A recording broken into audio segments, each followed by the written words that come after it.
फिर प्लाज्मा की अल्ट्रासाउंड की तरीके की रॉड्स होती हैं जो कि वजाइना में जाके उसको रिजुविनेट करती है. So it's a rejuvenating process for the females which is good for the sexual health. So ma'am इसी के साथ एक टर्म जुड़ती है, वेजाइनल टाइटनेस और लेबियोप्लास्टी, राइट? सो इस चीज़ को अगर हम कॉमन लैंग्वेज में थोड़ा सा इजी करके अगर हम दर्शकों तक पहुंचाना चाहें तो इसको किस तरीके से समझाया जा सकता है सो दैट जो फीमेल दर्शक हमारे इस टाइम ये प्रोग्राम देख रहे हैं उन तक ये चीज़ कन्वे हो सके? देखिए, वजाइनल लूजनेस अक्सर प्रसव के बाद देखी जाती है जब किसी फीमेल के 2 या 3 बच्चे हो जाते हैं और नीचे बहुत ढीलापन आ जाता है. सो कभी कभी जब वो अपने पार्टनर के साथ इंटीमेट होती हैं तो हम उनको बोलते हैं वेजाइनल फार्ट्स. वो फार्ट्स आते हैं, वो ऐसा लगता है कि इट्स नॉट जैसा शादी के टाइम पे हुआ था, अभी बहुत लूजनेस लगती है, दैट इंटीमेसी लेवल ड्रॉप्स. सो ये लेज़र या प्लाज्मा की टेक्निक से क्या होता है, हम उन टिश्यूज़ को टाइटन कर देते हैं. जैसे आपने सुना होगा, आप कोलाजन लेते हैं आजकल बहुत ज़्यादा अपनी स्किन टाइटनिंग के लिए. आजकल बहुत चल रहा है, कोलाजन ले लो, जीवा वाला ले लो, वॉटेवर. सो उसी तरीके से ये जो मशीन्स हैं ये कुछ नहीं करती है, कोलाजन आप ही की बॉडी को स्टिमुलेट करके बिल्ड करती हैं जी. सो जैसे आप एज के साथ आगे जाते हैं, आपने देखा होगा अपने मम्मा के या ग्रैंड मदर के जो स्किन है वो हाथ पे थोड़ी सी ढीली पड़ जाती है. जी. So with the intake of collagen, अगर बॉडी में ही कोलाजन सिंथेसिस हो जाए तो वो कितना ब्यूटीफुल, वो पार्ट एकदम टाइटन्ड लगेगा आपको. जैसे आप देखते हैं कितनी भी फिल्म स्टार्स हैं, अक्सर आप देखते हो इंस्टा पे, दे आर ऑलवेज ग्लोइंग, बहुत अच्छी हैं, स्किन कितनी अच्छी है, 50 की नहीं लगती. So this is what is all about cosmetic gynae, to relieve your functionality, your parents and be youthful always. So ma'am अगर हम बात करें कि कोई कपल है, सबसे पहले तो इंडिकेशन उस कपल में कौन सी ऐसे फैक्टर्स हैं, कौन से ऐसे सिम्टम्स हैं जिनसे एक कपल ये श्योरिटी ले सकता है कि उनको अब आईवीएफ की ज़रूरत है? और दूसरा इसी के साथ थोड़ा जानना चाहेंगे कि जब ये प्रोसेस सक्सेस हो जाता है तो एक पेरेंट्स क्या फील करते हैं, कपल किस इमोशंस के थ्रू गो थ्रू करता है? देखिए, आईवीएफ जब भी कोई कपल डिसीजन लेता है तो बहुत कठिन डिसीजन होता है कपल के लिए, बिकॉज एक तो ये अभी भी सोशल स्टिग्मा है कि यार टेस्ट ट्यूब बेबी हो गया, ये टेस्ट ट्यूब से बच्चा कर लिया, इन्होंने अपना नहीं किया, लेबोरेटरी में बच्चा बना है. ऐसी कोई चीज़ नहीं होती कि लैब में हम बच्चे बनाते हैं. हम आप ही के अंडे और आप ही के शुक्राणु से एक छोटा सा भ्रूण बनाते हैं जो कि हम कुछ दिनों के बाद आप ही के गर्भाशय में डाल देते हैं. सो अब अगर हम बात करें कि क्या क्या कारण हैं या क्या क्या चीज़ें हैं या क्या क्या कॉजेज़ हैं जिससे किन कपल्स को आईवीएफ के लिए आगे जाना चाहिए, वो है कि जिन फीमेल्स की ट्यूब्स में प्रॉब्लम है, ट्यूबल ब्लॉकेज है, या जिन फीमेल्स को पीसीओडी की इश्यूज़ हैं और वो काफ़ी 2-3 सालों तक दवाइयाँ ले चुकी हैं, जिनकी उम्र 35, 37 या 38 साल से अलग ज़्यादा हो चुकी है, या जिन लोगों को अनएक्सप्लेन इनफर्टिलिटी है. अनएक्सप्लेन क्या होता है कि पुरुषों में भी कोई दिक्कत नहीं है, फीमेल्स में भी कोई प्रॉब्लम नहीं है, मासिक धर्म टाइम पे आता है, अंडे सही से बन के फूट रहे हैं, ट्यूबें बिल्कुल ठीक हैं, गर्भाशय में कोई प्रॉब्लम नहीं है, कोई रसौली नहीं है. तो ऐसे कपल्स अगर 2-3 साल तक नॉर्मल ट्रीटमेंट ले रहे हैं, किसी गायनेकोलॉजिस्ट को दिखा के दवाइयाँ ले रहे हैं, रिजल्ट नहीं आता है, तो इन लोगों के लिए आईवीएफ से बेबी कराने में सक्सेस रेट बहुत ज़्यादा होती है. या कुछ पुरुष जिनमें शुक्राणु का अभाव है, जो शुक्राणु की या तो गुणवत्ता उनकी 15 मिलियन से कम है, या फिर उनकी जो गतिशीलता है, मोटिलिटी जिसको कहते हैं, वो अराउंड 40% से कम है, या कुछ ऐसे आंकड़े जो अकॉर्डिंग टू WHO पैरामीटर्स हमने हमारे बने हुए हैं. तो जो कपल्स को, या फिर जिनके शुक्राणु ही नहीं बनते, कुछ ऐसे भी पुरुष हैं. आजकल आप देखेंगे जिमिंग का बहुत शौक है, तो वहाँ पे टेस्टोस्टेरोन के इंजेक्शंस युवा लेते हैं. और क्योंकि हम इस प्रदेश में बैठे हैं जहाँ पे ड्रग्स आर वेरी कॉमन, लोग बहुत ड्रग्स के शिकार हो रहे हैं, युवा पीढ़ी बहुत हो रही है, तो इनमें शुक्राणु का बहुत अभाव देखा गया है, जिसकी वजह से उनके जो वैवाहिक जीवन है उस पर निसंतानता का प्रभाव पड़ता ही पड़ता है. सो ऐसे कपल्स को जिनमें वाकई में एक रीज़न है कि आईवीएफ के लिए जाना है, वो जाना चाहिए. दूसरा जो आप पूछ रहे हैं कि इसका क्या प्रोसेस होता है, कि जब कोई कपल एकदम सेटिस्फाई हो जाता है, डॉक्टर सेटिस्फाई हो जाता है कि यस नाउ अब आईवीएफ ही एक उपचार रह गया आपके बेबी के लिए, तो उसमें पुरुष और महिला दोनों हस्बैंड वाइफ के कुछ ब्लड टेस्ट हम लोग करते हैं, जिससे हमें पता चलता है कि इनका जनरल वेलबींग ठीक है. थायराइड का टेस्ट होता है, उसमें कुछ हार्मोन्स के टेस्ट होते हैं, शुगर का टेस्ट होता है, बीपी लेते हैं, और कुछ अन्य liver function test, kidney function test, कुछ ऐसे टेस्ट होते हैं जिनसे हमें AMH टेस्ट होता है, पता चलता है कि is she ready for IVF, body बिल्कुल फिट है या नहीं है. तो ये ब्लड टेस्ट के बाद फिर 10 से 12 दिन महिला को इंजेक्शंस लगते हैं, जिनमें जितने भी उनके अंडे होते हैं हम उनको उनकी ग्रोथ करते हैं, वो बढ़ते हैं।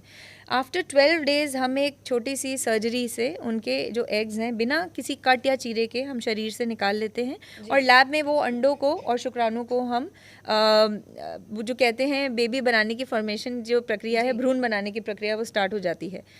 अगर हम देखें ब्लास्टोसिस्ट, अगर आप में से किसी ने भी आईवीएफ के क्लिनिक में विजिट किया होगा या सुना होगा रील्स पे भी, तो ब्लास्टोसिस्ट 5वें दिन का भ्रूण है जिसमें जो चांसेस ऑफ प्रेगनेंसी है आईवीएफ का दर बढ़ाया हुआ दे सकता है।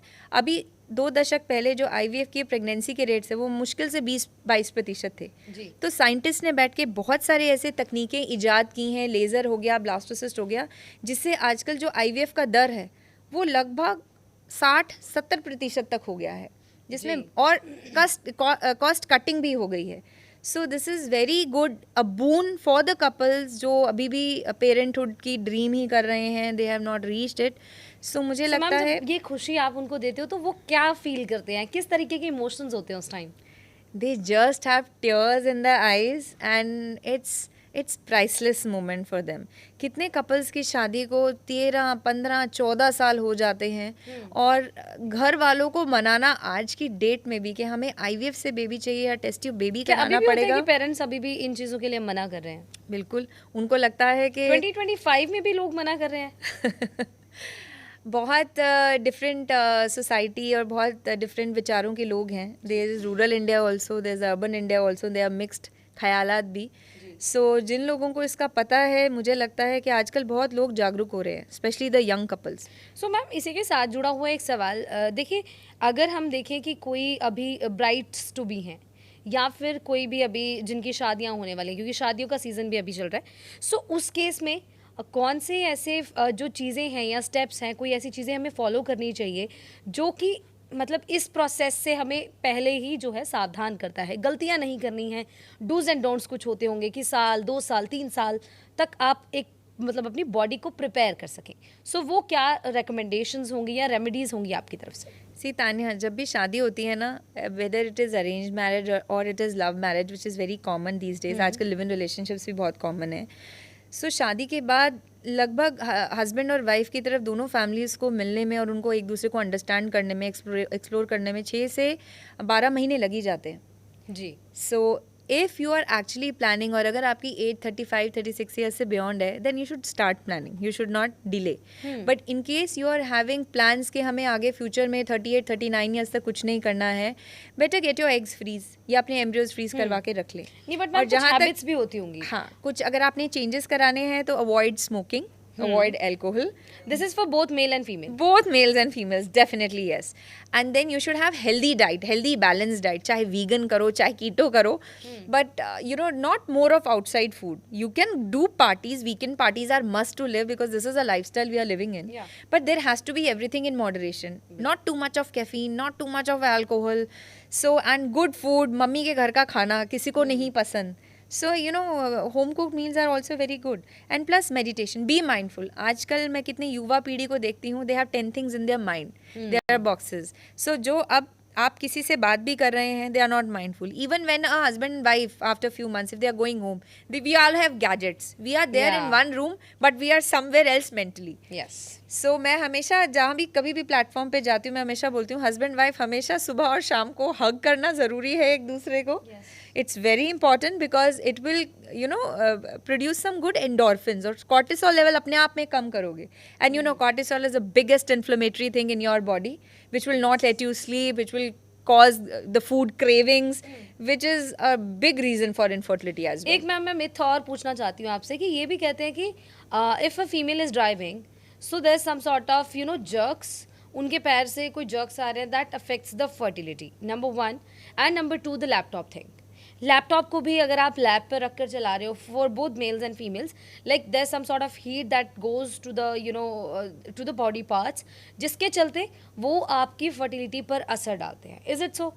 Yes, this is very true. Because अगर आपने सुना होगा कि प्रेग्नेंट महिला को भी हम मना करते हैं कि बहुत ज़्यादा जो इलेक्ट्रोमैग्नेटिक रेडिएशंस, आजकल सारे 5G 4G एंड्रॉयड फ़ोन्स हैं जी, जो फ़ोन्स में या लैपटॉप्स के भी जो पेंटियम आ गए हैं वो भी बहुत हाई एडवांस आ गए हैं, which are which is the Wi-Fi is everywhere around. We are already surrounded by so many electromagnetic radiations, and if we are holding all these gadgets close to our body, जी. the magnetic radiations are so high that it can actually affect the neural development of the baby. And ये तो if फिर you're बहुत alarming है, क्योंकि Yeah. बहुत ज़्यादा बहुत वर्क फ्रॉम होम कल्चर पीछे आपने देखा कि बहुत था, सभी घर पर बैठे हैं, लेट कर काम कर रहे हैं, बट ये अगेन एक बहुत बड़ा चैलेंज हो सकता है फिर. Yes. So आजकल तो बहुत लैपटॉप टेबल्स आ गए हैं, बिल्कुल. And you should always sit, they should not keep things on the lap, because even for males if they are keeping it, the thing is always outside the body, क्योंकि एक temperature होता है जिसपे जो पुरुषों के भी रिप्रोडक्टिव हेल्थ जो ऑर्गन्स हैं वो बाहर की तरफ होते हैं शरीर के. The moment they are inside, body temperature 37 degree से नीचे ऊपर टच होता है, स्पर्मेटोजेनेसिस किल हो जाती है. So it's very important. जो ऑक्यूपेशनल हैजार्ड्स होते हैं, जो आप देखते हो कि हम भी पूछते हैं किसी मेल्स के अगर स्पर्म काउंट कम होते हैं कि आपका ऑक्यूपेशन क्या है. If they are working in coal mine factories and all the factories जहाँ पे हीट ज़्यादा है, फर्नेस है, बर्निंग इक्विपमेंट्स हैं, तो definitely it is challenging for them to have the sperms in a good amount and quantity. So अगर देखा जाए मैम, हमारे अगर आपके एक्सपीरियंस के तौर पर अगर देखें तो आपके पास अब तक सबसे ओल्डेस्ट कपल किस एज का था? I would say 49 years, 11 months. Oh God. Because- you remember the details. Yeah, actually, because this is Indian law is a very beautiful made law, and we should all abide by it. So, according to the law, a female should not be more than 50 years, and a male should not be more than 55 years who can pursue IVF. So, इस माध्यम से मैं जनता को भी बताना चाहूँगी. कल पता नहीं किसने देखा है नहीं देखा, अगर आपको लगता है कि आपको IVF कराने की ज़रूरत है and you really want a little baby in your house, you should not delay, you should just go on with it. So ma'am, IVF के केस में बहुत सारे लोगों को ये मिथ होता है कि बच्चे कोई ना कोई कॉम्प्लिकेशंस लेकर पैदा होते हैं, कोई ना कोई डिजीज़ है, सम सॉर्ट ऑफ प्रॉब्लम्स. सो ये कहाँ तक सच है? क्योंकि बहुत सारे लोग टेक्नोलॉजी पर नहीं यकीन रखते हैं, वो सोचते हैं कि बाबा बेटर इलाज कर सकते हैं, बाबा कुछ ऐसा मंत्र दे सकते हैं, फल दे सकते हैं जिससे बेटा होता है, बेटी होती है. So how can you conquer this? मैं ये बोलना चाहूँगी, जो IVF से सबसे पहले बच्ची हुई थी वो जुलाई 1978 में हुई थी, and now she is 46-47 years, और उनके नॉर्मल तरीके से बेबीज़ हुए हैं. Louise Brown, and she is totally fit. और जितने बच्चों का एक्सपीरियंस मेरे साथ रहा है, मेरे थ्रू IVF के बेबीज़ हैं, बहुत ही नॉटी और बहुत ही शरारती हैं. आई एम श्योर बहुत सारे लोग जो पेशेंट्स जो मेरे से जुड़े हुए हैं या मुझे सुन रहे होंगे, इस चीज़ की हामी कर रहे होंगे कि हाँ मैम ये बच्चे बहुत शरारती हैं. बट बहुत सारी रिसर्चेस ऑन हैं. Yes, some issues have been seen कि हाँ IVF से बेबीज़ में प्रॉब्लम हो सकती हैं, but that could be some genes जो पेनिट्रेंस या तो हस्बैंड की तरफ से या वाइफ की तरफ से आई हैं. तो ये काफ़ी ऑनगोइंग प्रोसेस है, साइंटिफिक भी है, जो रिसर्च चल रही है कि वाकई इन बेबीज़ में लॉन्ग टर्म कोई प्रॉब्लम हो सकती है, नहीं हो सकती, क्योंकि ये जो IVF है पिछले 2 दशकों में बहुत ज़्यादा बूम कर गया है. जी, so we are yet to see any complications और सच बेबीज़. बहुत रिसर्च चल रही हैं कि वाकई में कुछ ऐसा एकदम चैलेंजिंग सिचुएशन तो नहीं है IVF को लेके. सो बहरहाल जितने भी बच्चों को हम जानते हैं बहुत हंसमुख, मानसिक और शारीरिक रूप से नॉर्मल बच्चों की तरह होते हैं, and they are very naughty babies. So moving on, अगर देखा जाए कि IVF अगर कोई कपल कर रहा है, किस तरीके का उनके फैमिली का जो प्रेशर रहता है? बिकॉज अगर कपल भी डिसाइड करता है, so usually mother in law, father in law या फिर कोई भी उनके एल्डर जो भी घर में मौजूद हैं, दिल से कि नहीं कोई और तरीके से आप देखो, नहीं ये करो. सो डू यू थिंक कि ये एक कारण बनता है कि लोग 10-10, 15-15 साल लेट आप तक पहुँचते हैं? Indian families and Indian rituals are very very nice. हम लोग अभी भी कुछ भी करने से पहले अपने बड़ों की हमेशा परमिशन लेते हैं. जी. चाहे जब तक वो हाँ नहीं करेंगे, मुझे लगता है कि बहुत ही कम ऐसा क्राउड होगा जो बिल्कुल रिवोल्यूशन करके आगे जाएगा. But yes, times are changing.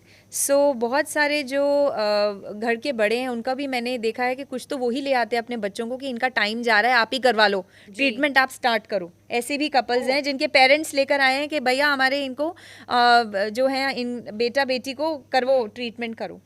But yes, family की सपोर्ट बहुत ज़्यादा इंपॉर्टेंट है, बिकॉज IVF गारंटी के साथ नहीं आता, और मेंटल स्ट्रेस या इमोशनल साइकोलॉजिकल स्ट्रेस से ज़्यादा फाइनेंशियल स्ट्रेस रहता है कपल्स को, बिकॉज 100% सक्सेस रेट इसकी कोई गारंटी नहीं कर सकता. सो वो पैसा इन्वेस्ट करना और वो जुगाड़ना, it's not an easy thing. तभी ये मैं कहती हूँ कि इट इज़ वेरी इंपॉर्टेंट कि आप किसी भी क्लिनिक को अगर चूज़ करते हैं, वहाँ के क्लिनिक के क्लिनिशियन के या डॉक्टर के एक्सपीरियंस को आप देखिएगा, वहाँ के लैब की कल्चर्स देखिएगा, जहाँ पे बेबीज़ ऑब्वियसली बनते हैं, वहाँ के पेशेंट्स जो हैं आप उनसे बात कीजिए, you will get to know about the treatment and the results and then you should go ahead.